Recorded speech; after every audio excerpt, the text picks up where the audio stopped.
My producers have exploited my keen insight into popular culture, my hip-hop, pop music, media savvy to make me into a Swiftie recently, and now it turns out they're trying to turn me into a believer.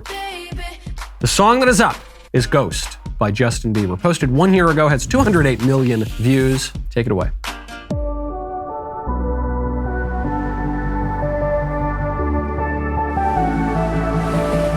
Young blood thinks there's always tomorrow.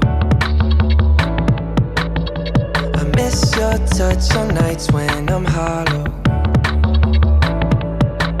I know you crossed the bridge that I can't follow.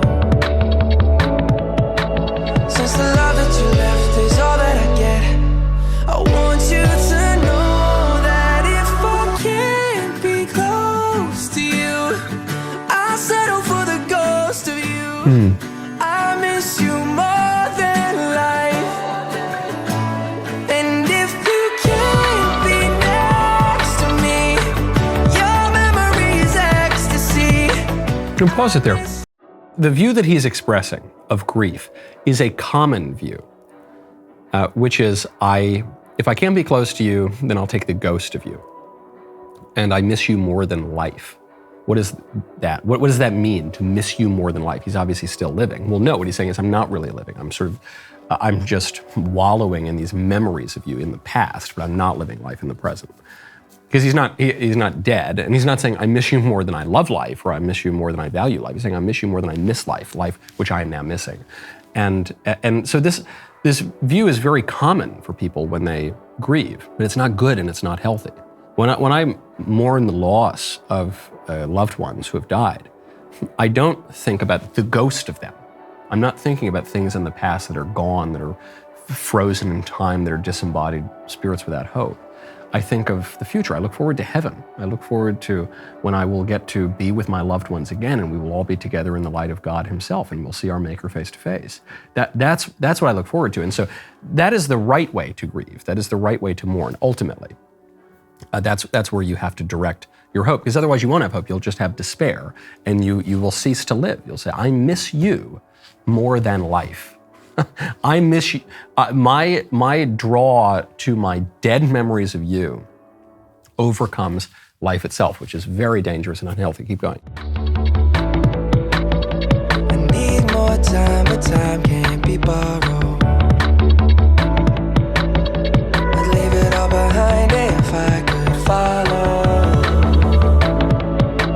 Since the love that you left is all that I get, I want you to know that if I can't be close to you, I'll settle for the ghost of you.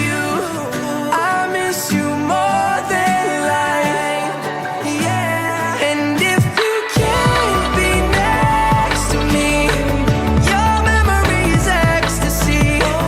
Your memory is ecstasy. Huh. But no, it's not. Put a pause there. No, it's not. Dante makes this point beautifully. I always quote Dante, but he's right about so much. One of the damned in hell says that there is no feeling that is more painful than to think about good times in the past when you are in a time of despair and anguish. That it's not that now you're really sad, but you had these good memories, and so that feels like ecstasy. No, it actually feels very, very painful when you remember happy times when you were in a moment of sorrow. So that doesn't, we persuade ourselves that that is not the case. And that's why we try to wallow in the past and we engage in nostalgia, which frankly isn't even a real representation of the past. It's history after a few drinks. But we convince ourselves of that, but that is not going to make us feel better. That makes us feel much, much worse.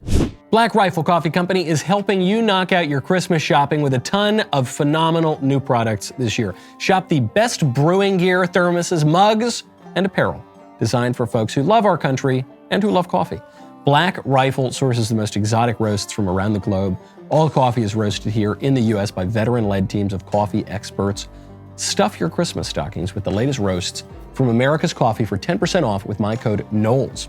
Better yet, sign your Secret Santa up for a coffee club subscription. Imagine the joy of a pre-scheduled coffee delivery, your favorite roasts when you need them most. It is the gift that keeps on giving. Black Rifle Coffee Company is veteran-founded and operated.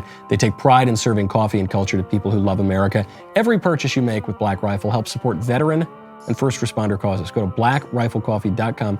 Use promo code Knowles for 10% off coffee gear, apparel, or when you sign up for a new coffee club subscription. That is blackriflecoffee.com. Promo code Knowles, Knowles, for 10% off.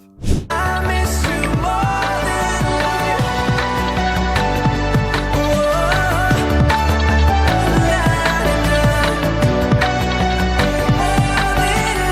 life. So if I can't get close to you, I'll settle for the ghost of you. I miss you more than life. And if you can't be next to me, your memory is ecstasy. Very modern view. Put a pause there. So the story seems to be that Bieber is with his mother, and they're mourning his father. And so this scene, then they're on the beach, and they've got the urn with the ashes of the father, and they throw it into the ocean. It's a very modern view. There's a reason that the church prohibited a cremation for a very long time, which is, I'm not making any theological point or saying that if you're cremated, you're going to burn in hell or anything like that. But cremation was prohibited by the church for so long because it makes a mockery of the resurrection of the body, which is a tenet of the faith. The idea that we die, but death is not the end. Do these bones live? That actually we will have a resurrection, not only a spiritual resurrection, but a bodily resurrection too. And to burn up the body after death rather than to bury it in a tomb or a crypt or something is to make a mockery of that. And to then scatter those ashes to the wind or put them into the ocean makes a mockery of that as well. When we expect the resurrection of the body, then we expect that there will be life everlasting, we have little markers of people. We say, no, you were buried here, and here's your headstone, and we can go and we can pray for this person. And we look forward to the day when, as was prefigured at the resurrection of Christ, when the tombs will open and the dead will walk around again. And so the same errors of modernity and despair and wallowing in the past that you see described throughout this song culminates in this final idea of, okay, throwing the ashes away. It's just a ghost. It's just a memory that we cannot look forward to again. Keep going. I miss you more than life. I miss you more than life.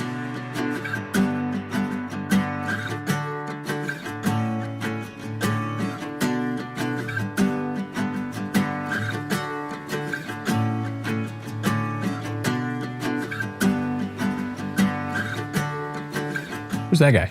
Is that like mom's boyfriend or something? Or is that the dad?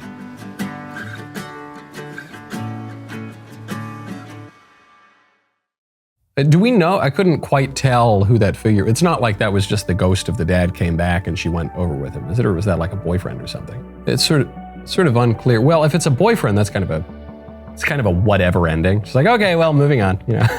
Okay, here's the next guy.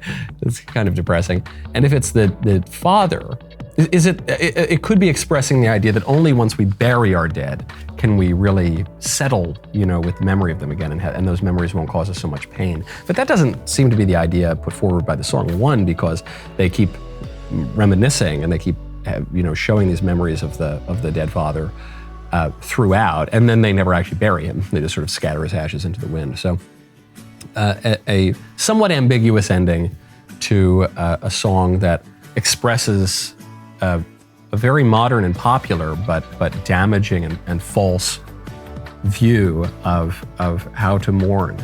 And maybe that was intentional. I don't know. I think Bieber's a Christian, right? He says he's a Christian. I don't know. I guess many self-described Christians take similar kinds of views of that as well. But ultimately, that's not the thing. We don't want soft soap and sentimentality and looking back and saying, oh, the ghost of you is the memories are my ecstasy, and there you go, I'm going to throw your ashes to the wind. No, we pray in real hope based on the theological fact and virtue of hope that we will see our loved ones again in heaven, and we pray for them, and we hope that all the saints of heaven are praying for us, and then we'll all be together before God someday.